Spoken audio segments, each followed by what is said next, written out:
ये हस्बैंड क्या करते हैं? हस्बैंड मेरे अकाउंटेंट हैं, तो अच्छा, वो अकाउंट टैक्सेशन पार्ट सब एंड टैक्सेशन का काम करते हैं। अच्छा, तो उनको देख के आपको मतलब यू गॉट इंस्पायर्ड कि आपको अकाउंट्स करना है। जी। बट एक चीज बताइए मेरे को, आप खुद इतने कंपनी के अकाउंटेंट को गाइड करते हैं, जी। ठीक है, तो कि उनको दिव्या जी को ये प्रोफेशनल कोर्स करना चाहिए, प्रोफेशनली सीखना चाहिए। आप तो घर में भी सिखा सकते थे, मतलब अननेसेसरी सिखाने का फीस और लग रहा है। जी, वो हमारे लिए वेल्थफुल है जो हम सिखाने जा रहे हैं।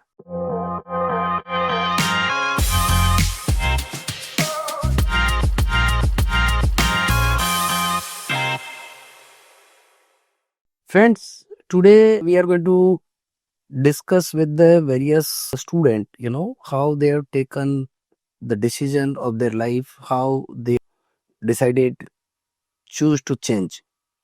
Somewhere what I feel, say most of us, even when I was a student, I keep struggling, whether I should go for this path or that path. I feel that, it's a lot of problem, the type of the problem, the kind of the problem, what I am facing, it is only I am facing.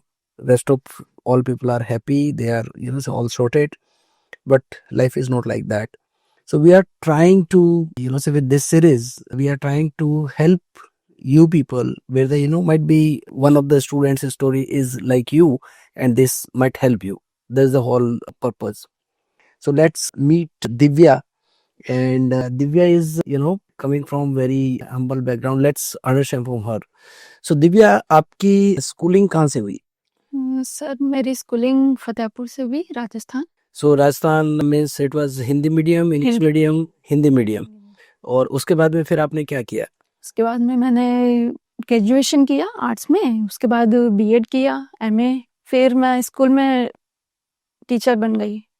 फिर मेरी मम्मा भी teacher थी और मेरी दीदी भी teacher, तो उनके साथ ही फिर मैं टीचर, फिर ठीक है चली, शादी हो गई, शादी हुई उसके बाद। तो आपकी शादी कितने साल के थे आप जब शादी हुई?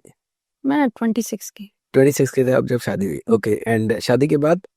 शादी के बाद बस यहाँ आ गई मैं। तो आप शादी के बाद कलकत्ता में आ गए। जी। तो उसके बाद फिर आपने कुछ पढ़ाना जारी रखा, काम किया, या फैमिली मैंने हाउसवाइफ? मैं हाउसवाइफ ही थी, बट मुझे कुछ करना था अपनी लाइफ में, कि मुझे घर बैठना है वो सब नहीं करना था। कि मैं मतलब 5 साल मैं घर पे ही रही थी, कि मैं डेली कि मुझे एलएलबी करनी है, नहीं हो पाया। फिर मुझे डिजिटल मार्केटिंग की, मैं पूरे टाइम में क्या करूं, वो कोर्स स्टार्ट किया। फिर कि घर पे रह के क्लास नहीं हो पाती है, कि आप करेंगे कुछ नहीं होगा। फिर कि मुझे नहीं हो पा रहा है, मुझे अपने अकाउंट्स में जाना है। मैं अपने हस्बैंड को देखती काम करते हुए कि मुझे टैली अच्छा लगता है, कि मैं टैली में मैंने। हस्बैंड क्या करते हैं? हस्बैंड मेरे अकाउंटेंट हैं, तो अच्छा, वो टैक्सेशन पार्ट सब एंड टैक्सेशन का काम करते हैं। अच्छा, तो उनको देख के आपको मतलब यू गॉट इंस्पायर्ड कि आपको अकाउंट्स करना है। जी। बट आई अंडरस्टैंड आप तो आर्ट्स से की हुई है, तो आपको ऐसा नहीं लगा कि ये मेरा फील्ड नहीं है? नहीं, वो मतलब मैंने टैली का कोर्स किया था, तो मुझे मतलब जर्नल एंट्रीज तक तो था, तो मुझे कॉन्फिडेंस था कि शायद मैं कर पाऊंगी। तो इनको देख के फिर मैं घर पे भी मैं मतलब एंट्री ये सब करने लग गई। तो धीरे धीरे फिर कि मुझे अकाउंटेंट बनना है या फिर मुझे एंट्री मतलब लेके जाइए, तो ये कि हाँ करवाएंगे, ठीक है। फिर सडनली एक दिन ये मेरे पास आया कि तुम्हें आईसीए में कोर्स करना है। बोली आईसीए है कहाँ? ये हावड़ा जाना होगा इतनी दूर। बोले मेरे को नहीं करना है, रहने दीजिए। फिर एक दिन हम आईसीए डलहौजी में एडमिशन के लिए आ गए। मैंने सेंटर भी देखा। उसके बाद में धीरे धीरे मैं फर्स्ट डे आई यहाँ पर, तो मेरे जो फादर इन लॉ है उनके हार्ट अटैक आ गया, तो उस वजह से फिर से मेरा वहीं पर ही स्टॉप हो गया कि अब मैं नहीं जा पाऊंगी।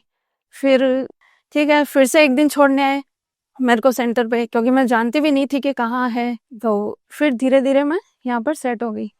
फिर मुझे भी अच्छा लगा, मतलब फ्रेंड्स भी बन गए। जब मैं सीखना स्टार्ट किया तो स्टार्टिंग में प्रॉब्लम होती थी, तो अपने हस्बैंड से पूछती थी, तो ये मेरी बहुत मतलब सपोर्ट करते थे, सब बताते थे कि अकाउंट्स में सबसे ज़्यादा प्रॉब्लम होगी एक्सेल है। सो अभी तक आपने क्या क्या सीखा? अभी तक मैंने एक्सेल मतलब Tally, accounts.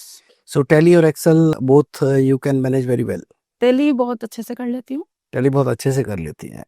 So is really good, and I feel your story is really a ice breaking. Because दो चीज है, एक तो नॉर्मली बहुत से लोग हैं जो शादी के बाद बोलते हैं अभी हो गया, तो बिकॉज फैमिली भी रिस्पॉन्सिबिलिटी, बच्चे हैं उनको भी देखना है, तो they somewhere give up their professional career.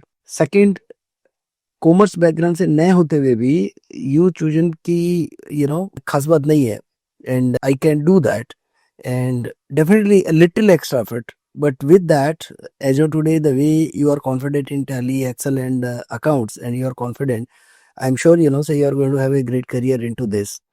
आप एक चीज ये बताइए मेरे को कि आपके बच्चे कितने हैं?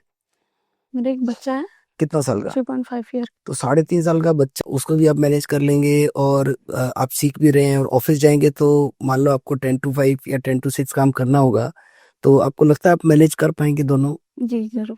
Great. And what message you would like to give to the various husbands, say who are thinking that many time, कि उनकी वाइफ को एक प्रोफेशनल लाइफ वापस से रीस्टार्ट करनी चाहिए, या they should focus on the family?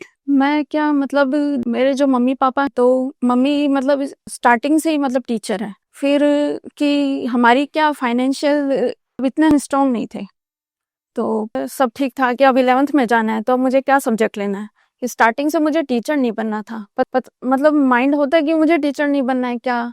फिर साइंस लिया, साइंस में 1 साल मैंने किया 11th, उसके बाद में मतलब फाइनेंशियल प्रॉब्लम होने की वजह से कि मुझे तो ट्यूशन भी लेनी होगी, तो ट्यूशन तो मैं ले नहीं पाऊंगी, तो मैंने कहा ठीक है मैं आर्ट्स कर लूंगी. मम्मी ने कहा तुम कॉमर्स से कर लो, तो कॉमर्स में भी मुझे ट्यूशन लेनी पड़ती, कि नहीं मैं इसी में ठीक हूँ, आर्ट्स में करूंगी. फिर शादी हो गई, फिर मैंने इनको कहा कि नहीं मुझे अब आगे पढ़ना है, तो ये कि LLB करनी है, LLB के लिए कॉलेज देख कर आई. फिर मुझे लगा कि शायद फीस बहुत ज़्यादा होगी, तो मैं इनको नहीं करनी है, मुझे रहने दीजिए. ये फिर धीरे धीरे ये बोलते मुझे लगता है तुम्हें पढ़ना है वो आगे, मतलब मेरा माइंड था मैं हमेशा यही कि मुझे पढ़ना है. और फिर क्या मतलब फैमिली में मेरे हम दोनों 2 सिस्टर हैं, तो भाई नहीं है, तो ये तो सबसे बड़ा होता है कि भाई नहीं है तो कैसे होगा पीछे सब, मम्मी पापा का क्या होगा. तो इसीलिए फिर मैंने कि मुझे जॉब भी करनी है, तो मैं खुद अपने मतलब अर्निंग करके मैं अपने मम्मी पापा के लिए कुछ कर सकूं, तो वो मेरे लिए बहुत है. अपने को देखिए, इसमें एक मैसेज ये मिलता है कि हर पेरेंट, हर माँ बाप जितना कर सकता है वो अपने संतान के लिए अच्छा से अच्छा करता है. But many time what happen, we keep blaming, यार मेरा तो ऐसा हो गया, मैं ऐसा था, मैं ये हो गया, या मेरे मम्मी पापा मेरे को ये वाला स्कूल में डाल दिए. मेरा मेरा ऐसा मानना है कि ये सब बहानेबाजी है. अब एक चीज समझिए कि जो हर पेरेंट अपने बच्चों के लिए जो बेस्ट कर सकता है वो करता है, और वो जो कर सकते थे उन्होंने किया, और उस टाइम के जो हालात थे उनके हिसाब से उन्होंने जो किया. बट जैसे दिव्या ने, सी डिसाइडेड चूज टू चेंज, कि वो जो हो गया, मैंने आर्ट्स पढ़ा, but when she seen the life of her husband, से वो अकाउंट एंड फाइनेंस में काम कर रहे हैं, how it is say growing, and ये एक डिफिकल्ट मोमेंट होता है. As I mention, arts to commerce, but let me tell you, commerce is not very tough as जितना आप सोचते हैं. आप कर सकते हैं, एंड थोड़ा सा लिटिल एक्स्ट्रा एफर्ट, उसके साथ में आप आराम से दिस से यू कैन कंकर. बट ये आपकी जील होनी चाहिए कि आप मतलब करना है. And like Divya, so Divya, you are feeling today is still nervous, or you are confident, yeah, now say you know that you have taken a right decision and life is going on the right path? कि हाँ मैंने सही decision लिया है, कि हाँ मैं यहाँ ICA, सबसे पहले तो मेरा की सपोर्ट था मेरे हस्बैंड का, तो उन्होंने मुझे सपोर्ट किया. फिर मैं ICA में मैंने मैं एक चीज और बोलना चाहूँ, जितने भी हमारे फ्रेंड ये पॉडकास्ट देख रहे हैं, एंड पर्टिकुलरली जो मैरिड है, if you are female, you must share this so with your husband, and if you are a male, then you should see that आज की डेट में हमारी जो फैमिली है और हमारी जो इकोनॉमी है, वो until unless हमारी जो 50% of our population, which is the female population, if they are not contributing and they want to, okay, so it is our responsibility to support them and to encourage them and to help them to right decision whatever they want. Not से मैं ये चाहता हूँ भाई यही कर ले, but as and I feel, say Divya, your husband is really, you are lucky, getting the not only loving but supportive husband. Supporting. Very good, very good. Anything else you would like to share, say with the audience? आपके life में जैसे क्या dilemma या क्या आपको लगता है कि किस मोमेंट में क्या करना चाहिए? कि प्लस हस्बैंड का सपोर्ट हो, फैमिली सपोर्ट हो, और फिर अगर आपके पास स्किल्स हो। और जब मैंने आईसीए ज्वाइन किया उसके बाद में जो मेरे अंदर जो कॉन्फिडेंस आया, मतलब मैं बोल भी नहीं पाती थी, एकदम चुप रहती थी। उसके बाद में मेरे अंदर कॉन्फिडेंस आया कि हाँ, मुझे अब किसी का डर नहीं लगता है, मैं आराम से सब कुछ कर सकती हूँ। तो मुझे यहीं से मिला है, मेरे हस्बैंड से या फिर आईसीए। सो फ्रेंड्स, दो चीज लाइफ में, एक तो फैमिली साथ में हो तो आप कोई भी जंग जीत सकते हैं, दूसरा सपोर्ट उनका है बट अल्टीमेटली स्किल आपको सीखना है, वो डिसीजन आपका है, और सीखेंगे तो आगे बढ़ेंगे। एंड मेरा ऐसा मानना है, this ever changing world, the new technologies keep coming, new things are keep coming, and if you are upskilling and skilling yourself, life is yours. Rahul जो दिव्या जी के हस्बैंड है, and as Divya ji said that their life was not complete without him, not only in the term of the family and love, but the kind of the courage and the kind of the support, so what he has given to her in rebuilding her career, I'll say, second inning. So welcome Rahul. Thank you. So Rahul, आप क्या करते हैं? Consultant है, accounts and GST services देते हैं। तो accounts and GST की consultancy कितना साल से कर रहे हैं? Around 15-16 years. 15-16 ईयर से आप कर रहे हैं। Very good. So how many clients आप अभी सर्व कर रहे हैं? अभी 15 to 20। 15 से 20 क्लाइंट का आप फ्रीलांसिंग करते हैं, जो मेरे को समझ में आया, और उनके अकाउंटेंट को आप सुपरवाइज करते हैं। And you help these businesses to maintain the accountant and GST. Divya ji was praising you like anything, and आपके दिमाग में ये क्यों आया कि उनको अकाउंटेंट टैक्सेशन सीखें तो उनका करियर बढ़िया हो सकता है?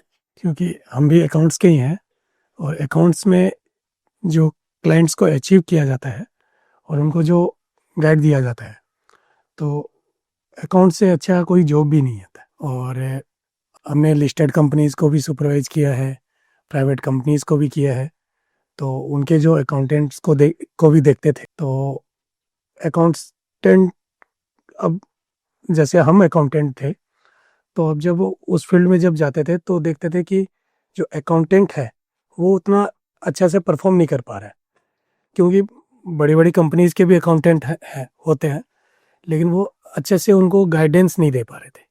और जो सीए कंपनीज के जो चार्टेड अकाउंटेंट भी थे, तो वो कभी कभार ही आ पाते थे, कि जब भी उनका गाइडेंस की दरकार रहती थी तभी आ पाते थे। हमने एक सर्विस लॉन्च की थी जिसके तहत कि हम अकाउंटेंट को और कंपनी को और सीए को मिलकर एक साथ अप्रोच किया करेंगे, तो उनकी और बीच में हम इंटरमीडिएट बनेंगे। So very good Rahul, and I must say you are doing really fantastic. एक चीज बताइए मेरे को, आप खुद इतने कंपनी के अकाउंटेंट को गाइड करते हैं जी, ठीक है, तो कि उनको, दिव्या जी को ये प्रोफेशनल कोर्स करना चाहिए, प्रोफेशनली सीखना चाहिए? आप तो घर में भी सिखा सकते थे, मैंने अननेसेसरी सिखाने का फीस और लग रहा है। जी, वो हमारे लिए वेल्थफुल है जो हम सिखाने जा रहे हैं, क्योंकि एक तो क्या होता है, इनको घर के अंदर में वो गाइडेंस तो दे सकते हैं, पर जब आपको प्रोफेशनली वहाँ पर फील्ड में आपको अकाउंटेंट के रोल में जब निभाया जाएगा, तब आपको एक तो आपको वहाँ तक पहुँचना है, जो कि घर बैठे संभव नहीं होता है। आप कितना भी आप गाइडेंस खुद से दे दें, तो एक रहेगा कि हमारे फैमिली ही हमको गाइड कर रही है, तो एक अच्छे से जो लर्निंग जो ली जाएगी वो अच्छे से ली नहीं जाएगी, तो हमको प्रोफेशनल्स के पास ही जाना पड़ेगा। और हम सच बताएं, हमने कहीं पे भी लर्निंग ली नहीं है, न कि कहीं पे भी कोर्स किया। हमने जो भी सीखा सब जगह जा के ही सीखा, काम करते करते। हाँ, तो उसका अपना एक सीखने का तरीका है, आप काम करते करते भी सीख सकते हो। The only difference is time ज्यादा लगता है। तो आप जो चीज 5 साल में सीखते हो, वो शायद यहाँ पे आप 6 महीने में कंप्लीट कर सकते हो, एंड देन आगे बढ़ सकते हो। तो हमने उनको सपोर्ट भी किया, साथ में उनको बता भी कि अब वहां पर तुम प्रैक्टिकल सीख कर आ रही हो, तो अब हमारे जो पीछे के जो बैकग्राउंड में जो क्लाइंट्स है, अब वो लोग क्या चाहता है, अब वो एक कंपनीज क्या चाहती है, तो वो तुम पहले से और सीख लो। तो वो हमने साथ में इनको बताते गए। अब इनका भी सीखने का लर्निंग कैपेसिटी अच्छा था, जो इंस्टीट्यूट में भी सीख कर आ रही है। उसके बाद रात में बच्चे को भी पढ़ा रही है, फिर बच्चे को स्कूल भी छोड़ रही है, फिर छोड़ कर लेके भी आती है, फिर इंस्टीट्यूट जाती है, फिर जब इंस्टीट्यूट से जब आती है तो बच्चे को पढ़ाती है। बाबू को पढ़ाने के बाद फिर रात में खुद पढ़ती है। तो वो पढ़ते पढ़ते रात के 2-3 बजे भी बज जाते हैं। तो 2-3 बजे तक वो पढ़ती है, फिर सुबह उठकर फिर एक चीज समझ में आया कि ये couple is really very very loving. When I was talking to her, every time she was praising husband, and when I'm talking to Rahul, she is, she praising to Divya, and that's really, remarkable. So Rahul, thank you very much. You're helping her and encouraging her. एक last question. जैसे ये decide किया कि भैया ठीक है घर में नहीं सिखाना है यार, कोई प्रॉपर इंस्टीट्यूट में प्रोफेशनल तरीके से यदि सीखे तो टाइम बाउंड मैनर के अंदर में वो सीख के एक अपना करियर, तो 5-6 साल लगे वैसे नए लगे, 6 महीने में वो सीख के आगे बढ़ सके. तो इतने सारे इंस्टीट्यूट में उसमें आपने आईसीए को क्यों चुना? आईसीए को चुनने की क्योंकि मेरे को समझ में आया दिव्या जी बोली कि आप उनको लेके गए आईसीए के सेंटर में, आपने बोला कि एडमिशन करो जी। तो आपने आईसीए को क्यों चुना? नहीं, आईसीए को चुनने के पीछे हमारा रीजन था कि पहले हमने आईसीए के पास गए थे, पहले हम डायरेक्ट इनरोलमेंट कराने नहीं गए थे। पहले जाकर हमने इंस्टीट्यूट को देखा, समझा, और भी इंस्टीट्यूट में गए, बहुत सारे इंस्टीट्यूट में, उसमें से हमने आईसीए को चूज किया कि नहीं, दिस इज द मोस्ट, मतलब ये एक अच्छा प्लेसमेंट और सब कुछ, मतलब टीचिंग स्किल इनकी अच्छी है, इनके पाथ को पहुंचाने में ब्रेक थ्रू इनके पॉसिबिलिटी को पूरा कर सकती है। तो आईसीए के जो वेरियस सिस्टम्स है जिसके अंदर में मान लो हमारा जेट है या हमारे सिमुलेशन सॉफ्टवेयर है या हमारे सीए फैकल्टीज है या बेसिकली हम लोग केस स्टडी के हिसाब से 90% प्रैक्टिकल कराते हैं, आपको क्या लगता है इनमें से which one is more important? जी, general entry test and advance accounts का जो कोर्स आप कराते हैं वो ज़्यादा हमारे इफेक्टिव है। सो ये जो एडवांस अकाउंट का कोर्स होता है ना, इसमें बेसिकली फाइनलाइजेशन ऑफ अकाउंट होता है जो कि साल में एक बार होता है जी। एंड मेरा ऐसा मानना है, being my self A chartered accountant, मेरा ऐसा मानना है कि यदि आपको फाइनलाइजेशन ऑफ अकाउंट नहीं आता है और इनकम टैक्स का रिटर्न बनाना और फाइल करना नहीं आता है तो आप चीफ अकाउंटेंट का पोजीशन पे नहीं पहुंच पाएंगे. That is what. Thank you Rahul once again, for supporting our student Divya, and I wish that say every husband should be so supportive to help say their wife to start the second inning. And you can see even when we are talking he is handling the kid and he is very comfortable and happy. Thank you Rahul. Sir. So Rahul, आप कोई message देना चाहेंगे? Note of हमारे काफी audience है जो married है, and any message you want to convey to their husband? गृहस्थ जीवन जो होता है वो संतुलन से चलता है, और हस्बैंड और वाइफ दोनों एक जो घर के एक गाड़ी के दो गाड़ी के 2 पहिए होते हैं। बराबर है। तो अब सपोज कीजिए, अब उनको इंटरेस्ट किस चीज में है, क्या वो बनना चाहती है, क्या वो करना चाहती है। अगर वो हैप्पी है कि नहीं मैं फैमिली के लिए मैं ही समय दूंगी, आगे नहीं जाऊँ, तो उनको फैमिली में ही सपोर्ट कर। और जब अगर वो कहीं पे वापस स्टक करना चाहती है कि अब उनको नहीं, हमको प्रोफेशनल लाइफ करनी है, या हम मैरिड के शादी से पहले हम जो लाइफ जीते थे या जो हम प्रोफेशनल में थे वो हम कंटिन्यू करना चाहते हैं, तो उनको सब आगे बढ़ने देना चाहिए। उनके बीच में आपको बाधा नहीं बननी चाहिए कि नहीं तुमको ये नहीं करना है, तुमको बच्चों को संभालना है, फैमिली को संभालना है, सास ससुर को संभालना है, तो वो अपने को नहीं करना चाहिए। साथ में उनसे भी एक आशा रखनी चाहिए, वाइफ से भी, कि तुमको भी घर भी देखना है और साथ में अपना फैमिली को भी देखो। उनके बीच में भी तुम्हारी प्रोफेशनल लाइफ बाधा नहीं बननी चाहिए। तो दोनों में अब तुम किस तरह से संतुलन कर सकोगी, तो उसमें तुमको आगे सोच लेना है। सो फैमिली को मैनेज करते हुए यदि आप अपनी प्रोफेशनल विश को कंप्लीट करना चाहते हैं तो डेफिनेटली यदि राहुल जैसा हस्बैंड सबका हो तो मेरे को लगता है कि दे कैन कंकर and the second inning is not a very big deal.